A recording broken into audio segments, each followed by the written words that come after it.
보라 새 것이 되었도다. 새로운 피조물의 본분이라는 제목으로 말씀을 나누도록 하겠습니다. 우리 다 같이 한번 읽어볼까요? 시작. 그런즉 누구든지 그리스도 안에 있으면 새로운 피조물이라. 이전 것은 지나갔으니 보라 새 것이 되었도다. 모든 것이 하나님께로부터 났으며 그가 그리스도로 말미암아 우리를 자기와 화목하게 하시고 또 우리에게 화목하게 하는 직분을 주셨으니 곧 하나님께서 그리스도 안에 계시사 세상을 자기와 화목하게 하시며 그들의 죄를 그들에게 돌리지 아니하시고 화목하게 하는 말씀을 우리에게 부탁하셨느니라.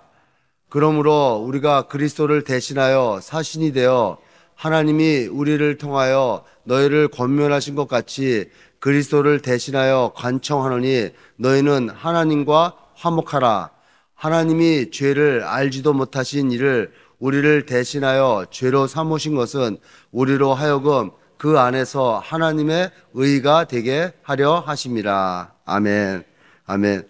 우리는 우리 교회에 주신 하나님의 그 비전대로 보라 새 것이 되었도다라는 비전 가지고 우리가 한 주간 말씀을 나눴습니다.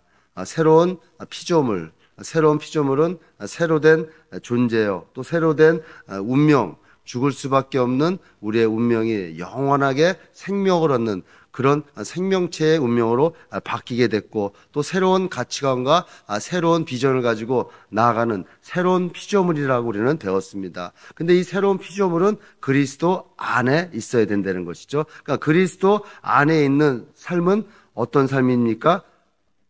그리스도 안에 있는 삶은 연합하여서 하나님과 연합하여서 예수 그리스도와 연합하여서 어떤 삶? 그리스도와 함께하는 삶. 그러니까 결국은 내 삶의 주인이 바뀐 예수 그리스도 성령으로 내 주인이 바뀐 그런 삶을 통하여서 많은 열매들이 맺어지게 되는 그런 삶. 그게 바로 그리스도 안에서의 삶이라는 것이죠. 그럼 누가 바로 새로운 피조물이 될 수가 있습니까? 새로운 피조물이 될 수 있는 것은 그리스도 안에 있음을 깨달는 사람. 그리고 내가 그리스도 안에 있음을 깨달은 사람은 그 말씀 가운데 살아나간다는 것이죠. 그 다음에 어떻게 돼요? 내가 어떻게 새로운 피조물인가 알 수 있느냐? 그것은 내가 내 안에 있는 그 그리스도와 함께 나아간다는 것은 그 그리스도와 함께 날마다 새롭게 변화되는 삶. 그것도 뭐예요? 이전 것, 세상적인 관점으로 바라보는 예수 그리스도가 아니라 하나님의 아들이심을 믿고 하나님의 그 아들로서 우리가 믿고 신뢰하고 이 모든 것을 이끌어 가시는 그런 분이심을 내가 믿고 나아갈 때 우리는 새로운 피조물이라는 것을 알 수가 있다는 것이죠. 그럼 오늘 말씀처럼 그러면 새로운 피조물의 본분, 새로운 피조물에게 주신 하나님의 임무는 과연 무엇일까? 오늘 말씀을 통하여서 여러분들과 한번 은혜를 나눠보고자 합니다. 옛날에 그 중국에 어떤 나라의 어진 임금님이 계셨대요. 그러니까 임금님이 이제 이 백성들이 잘 살고 있는지 또 어떻게 살고 있는지 이것을 알아보기 위해서 민정 시찰을 나갔답니다. 민정 시찰을 이렇게 돌아다니다 보니까 이 어느 다리 밑에 아이가 이 고아 아이가 거기서 굶주리고 있는 거예요. 그래서 이 왕이 그 아이를 궁중으로 데리고 와서 옷을 입히고 씻기고 또 먹을 것을 또 이렇게 먹여보니까 이 아이가 아주 아름다운 아주 귀한 아이로 이렇게 보여지는 거예요. 근데 이 왕이 아이가 없는 거예요. 그래서 왕후랑 또 이렇게 상의를 해서 이 아이를 우리 왕자로 드리자 이렇게 얘기를 해서 이 고아 아이를 왕자로 삼았습니다. 그래서 이제 아이에게 좋은 방, 또 좋은 먹을 거, 또 좋은 곳을 가리키며 이 많은 것들을 해주고 이제 있는데 어느 날 이 아이 방에 가니까 아이가 없는 거예요. 아무리 찾아도 아이가 없는 거예요. 이 왕자가 없는 거예요. 그 왕이 이 왕자를 찾아라라고 신하들한테 이야기했는데 어딜 가도 이 아이가 없는 거예요. 근데 그 신하 중에 이 지혜로운 신하가 한 명 있어서 이 지혜로운 신하가 어디로 갔냐? 이 왕자가 그 전에 있었던 그 다리 밑에 가니까 거기에서 자고 있더란 얘기죠. 그래서 이 왕이 이 아이한테 이 얘기했다면 너 앞으로 거기 가지 말고 네에게 좋은 방과 좋은 침대를 줬는데 왜 거기 가서 자느냐 그랬더니 이 아이가 얘기하는 것이 그곳이 편해서 그곳이 잠자기 편하니까 내가 잠은 그곳에 가서 자고 내가 일은 여기 와서 하겠습니다. 이렇게 얘기했다라고 합니다. 그럴 때 이 왕이 이 아이에게 이런 얘기를 했대요. 네가 그곳에서 살 거면은 왕자의 이 모든 것을 다 버리고 그곳에 가서 살아라. 너는 이제는 왕자의 신분인데 왕자의 신분에 걸맞는 그런 행동과 왕자의 신분에 맞는 그곳에서 네가 살아야지. 네가 아직도 세상 그 거지굴에 있었던 그때를 기억하면 너는 바로 글로 가라라고 이렇게 얘기했다라고 말합니다. 여러분, 이 말씀이 뭘 의미합니까? 오늘날 우리도 주님의 말씀대로 우리가 하나님의 새로운 피조물, 하나님의 자녀로 새 창조되었는데 우리가 이전 것의 행동과 우리가 같이 하고 있다면은 하나님이 예수 그리스도를 통하여서 우리를 새롭게 창조하신 그 의미가 아무것도 없다는 것이죠. 여러분, 우리는 새로운 피조물로서 우리에게 주신 하나님의 임무, 우리에게 맞는 그런 신분에 걸맞는 행동을 해야 된다는 것이죠. 그럼 과연 이 새로운 피조물의 본분, 새로운 피조물의 임무가 무엇일까요? 첫 번째로 화목해야 하는 직분을 받았다라고 말합니다. 그러니까 고린도후서 5장 18절에 보면은 모든 것이 하나님께로 났으며 그가 그리스도로 말미암아 우리를 자기와 화목하게 하시고 또 우리에게 화목하게 하는 직분을 주셨으니.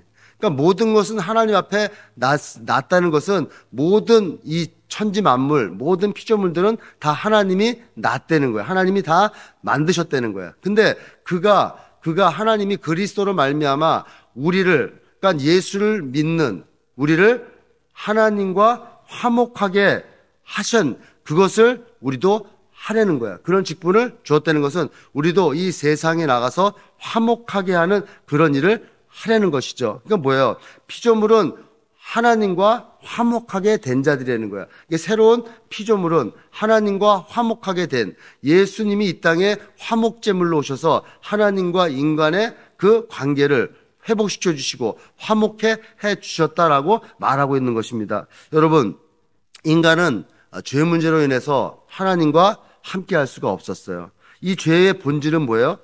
자신이 피조물임을 인식하지 못하고 하나님과 같이 되고자 했던, 하나님 앞에 놓이려는, 하나님 위치에 올려라는 그런 욕망을 가지고 있음으로 말미암아 우리 마음 가운데, 우리 삶 가운데 죄가 나타났다는 것이죠. 그래서 뭐예요? 죄는 하나님과 같이 되려고 하는 욕망을 가진 것을 죄라고 얘기하는 거예요. 여러분, 우리가 죄인이기 때문에 어떻게 돼요? 우리가 판단하잖아요.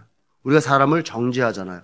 또 사람 앞에 우리가 미워하잖아요. 근데 하나님은 우리 인간을 만드시고 또 하나님의 본성은 정죄하고 미워하고 이런 것이 없습니다. 사랑하고 또 분별하고 또 긍정적인 사고를 가지고 나가는 것이, 그것이 하나님이 인간을 만든 그 목적이었는데 죄로 말미암아 우리는 미워하고 판단하고 정죄하는, 그래서 결국은 어떻게 돼요? 죄의 결과가 사망으로 이를 수밖에 없다는 것이죠. 그러니까 죽을 수밖에 없는 우리를 예수님께서 십자가의 죽으심으로 우리를 사망에서 구원에 이르게 하시고 우리를 통하여서 하나님과 화목해 하셔서 그 화목해 하신 그것을 우리도 나가서 너희도 화목해 하라라고 하는 직분을 주셨다는 거예요. 여러분, 우리의 모습은 새로운 피조물이지만 우리에게 하나님이 주신 직분은 뭐예요? 화목하게 하는 직분을 주셨다는 거예요. 그래서 그리스도의 사역 중에 가장 중요한 사역 중에 하나가 유대인과 이방인의 화목이죠. 그것은 뭐예요? 사람과 사람 간의 화목이라는 거예요. 그래서 예수님이 마태복음 5장 9절에 뭐라고 얘기합니까? 화평케 하는 자는 복이 있나니 하나님의 아들이라 일컬음을 받을 것이요. 하나님의 아들이라 일컬음을 받는 새로운 피조물의 본분, 임무는 바로 화목케 하는 그 일을 감당케 한다는 거예요. 여러분, 화목케 하는 그 일은 뭡니까? 바로 복음을 통하여서 그들에게 하나님의 사랑을 깨닫게 하고 하나님의 사랑을 깨닫게 함으로 말미암아 화목케 하는 거예요. 우리는 어디를 가든지 어떻게 해요? 트러블 메이커가 아니라 피스 메이커가 되어야 되는 거예요. 어디에 분쟁이 있을 때 가서 우리는 그 분쟁 가운데 하나가 되게 하시고 또 슬픔 가운데 있는 자에게 찾아가서 기쁨을 주게 하는 그런 일을 감당하는 그것이 바로 우리 새로운 피조물의 본분이라는 것이죠. 여러분, 하나님이 우리에게 직분을 주셨어요. 이 세상에 있는 이 직분, 장로, 권사, 집사, 이 모든 직분, 목사, 이 직분을 준 것은 화목해 하라라고, 이 세상 사람들에게 화목해 하라라고. 그래서 성도와 성도 간에 화목해지고 또 성도와 또 비성도 간에 화목해져서 그들에게 복음을 증거해서 그들이 예수님 품으로 와서 온전하게 살아갈 수 있는 이 화목 제물이 되었을 때 하나님의 직분을 이어나가는 그런 한 분 한 분 될 줄로 믿습니다. 우리 소명교회가 2023년도에 하나님의 그 말씀대로 화목 제물이 되어서 많은 영혼들에게 복음을 증거함으로 말미암아 화목해하는 그 일을 감당하는 우리 소명교회, 또 우리 소명교회 성도님들 한 분 한 분들은 이 주변에 또 믿지 않는 자들, 또 어렵게 낭망되는 자들에게 화목의 제물로서 하나 되게 하고 기쁨을 흘러넘치게 하는 그런 한 분 한 분 되기를 예수의 이름으로 축복드리겠습니다. 두 번째, 새로운 피조물로서의 본분은 뭐예요? 그리스도의 사신이라는 것이죠. 20절 말씀에 보면은 그러므로 우리가 그리스도를 대신하여 사신이 되어 하나님이 우리를 통하여 너희를 권면하시는 것 같이 그리스도를 대신하여 간청을 하니 너희는 하나님과 화목하라. 그것은 뭐예요? 그리스도를 대신하여 사신이 되게 하셨다는 거예요. 여러분, 새로운 피조물 된 이 성도는 이 세상에서 그리스도의 사신이 되는 거예요. 이 사신이라는 말은 뭐예요? 이 대사, 앰베서더를 말하는 거거든요. 여러분, 각 나라마다 각 국가마다 이 대사들을 보냅니다. 여러분, 이 미국에도 한국 대사가 와 있고 또 한국에는 미국 대사가 와 있는 거예요. 이 대사는 이 미국, 이 한국에서 미국으로는 이 한국 대사는 미국의 권리를 위해서 말을 하는 것이 아니라 한국의 권리를 위해서 말한다는 것이죠. 여러분, 우리가 하나님께서 우리를 그리스도의 사신, 그리스도의 대사로 이 땅에 보내주신 것은 이 땅에 이 세상의 권리를 놓고 말하는 것이 아니라 하나님 나라, 이 하나님의 말씀을 대변하고 하나님의 권리를 주장하는 이 말을 하라라고 우리에게 사신, 대사로 보내주셨다는 거예요. 여러분, 사도 바울이 고린도 전서 또 이게 사울 서신들을 많이 만들었습니다. 이 사도 바울은 이 당시 이 세상의 관점, 이 사도 바울이 살았던 이 헬라 시대에 이때 세상의 관점을 보면은 굉장히 잘 나가는 사람이에요. 고귀한 가문에 태어났어요. 이 당시에는 로마 시민권을 따는 것이 그렇게 어려웠습니다. 로마 시민권을 이렇게 돈을 주고 사는 경우도 있지만 로마 시민으로 태어난 날 때부터 로마 시민을 더 쳤다는 거예요. 여러분, 우리 미국 시민도 그렇잖아요. 미국 시민권을 따는, 지금은 좀 많이 좀 편해졌지만 예전에 미국 시민 되는 게 얼마나 힘들었습니까? 근데 미국 시민 돼서 어떤 시험을 걸쳐서 시민이 되는 것이 아니라 날 때부터 시민 된 사람들은 많은 권리를 받잖아요. 미국 대통령도 어떻게 돼요? 미국 시민으로 태어난 사람만 대통령이 될 수 있잖아요. 그만큼 태어난 사람하고 그것을 어떠한 물리적인 것으로 얻은 사람하고 차이가 있다네요. 근데 이 사도 바울은 날 때부터 로마 시민이었어요. 그는 당시에 학문적으로도 고귀한 학문, 누구나 따라갈 수 없는 그런 가말리알 문화생에서 공부했던 그런 장래가 촉망됐던 그런 청년이었습니다. 그래서 어떻게 해요? 율법으로 한번 흐트러짐이 없고 또 바리새인 중에 바리새인이요. 또 뭐라고 그래요? 베냐민 지파라고 얘기한단 말이에요. 그 왕족이란 얘기예요. 그러니까 이 사도 바울이 어떻게 돼요?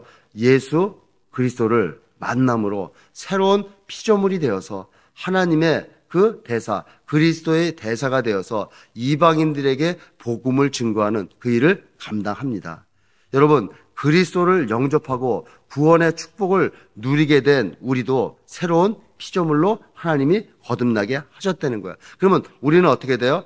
그리스도의 대사로서 이 땅 가운데 복음을 모르는 자들에게 복음을 전해야 된다는 것이죠. 그래서 고린도전서 9장 16절에 보면은 내가 복음을 전할지라도 자랑할 것이 없으면 내가 부득불 할 일임이라. 내가 부득불 할 일이 복음을 전하는 거라는 거예요. 여러분, 우리가 하나님과 화목하게 된 그것도 우리가 복음을 받아들였기 때문에 하나님과 화목한 것입니다. 그리고 예수님이 이 땅에 오셔서 뭐라고 했습니까? 내가 전도하러 왔다. 내가 영혼을 구원하러 왔다라고 말하고 있는 거예요. 그럼 우리도 그리스도와 같은 언어를 사용하고 그리스도의 그 일을 대변하는 것은 이 땅 가운데 죽을 수밖에 없는 영혼들에게 복음을 전하는 그런 삶을 살 것을 말하고 있는 것입니다. 우리 사랑하는 우리 소명교회 성도 여러분, 우리는 삶을 통하여서 복음을 전해야 됩니다. 우리는 말을 통하여서 복음을 전해야 되는 거예요. 여러분, 복음을 받아들이지 못한 사람한테 내가 어떻게 살아갈 수 있는 그 방법, 바로 예수 그리스도는 하나님이시오.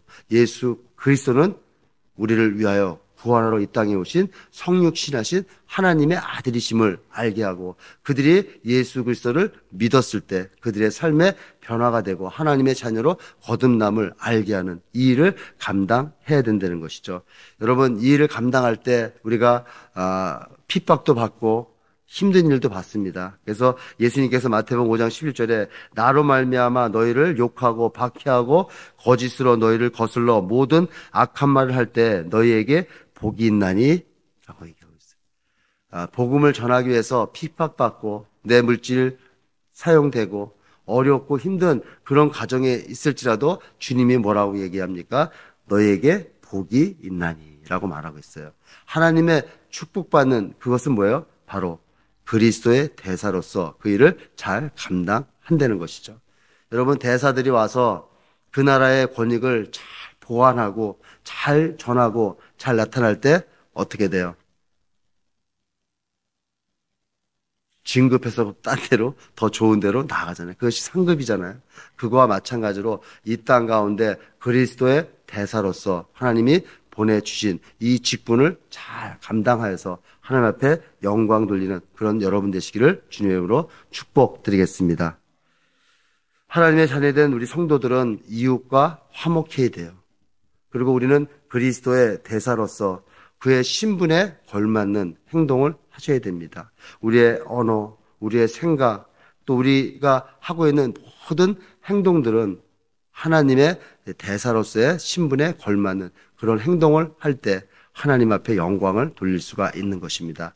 여러분, 우리는 이 땅 가운데 하나님이 보내주신 사신임을, 하나님이 보내주신 대사임을 믿고 그에 걸맞는 행동을 할미야마마 그리스도의 명예를 온전히 지키시고 또 이 세상의 사람들을 화목케 해서 세상의 어떠한 곳에 분쟁이 있는 곳에 또 슬픔이 있는 곳에 또 어려움이 있는 곳에 다툼이 있는 곳에 평화와 기쁨과 하나 되게 하는 그런 화목제물로 쓰임 받으시는 여러분 되시기를 주의 이름으로 축복드리겠습니다.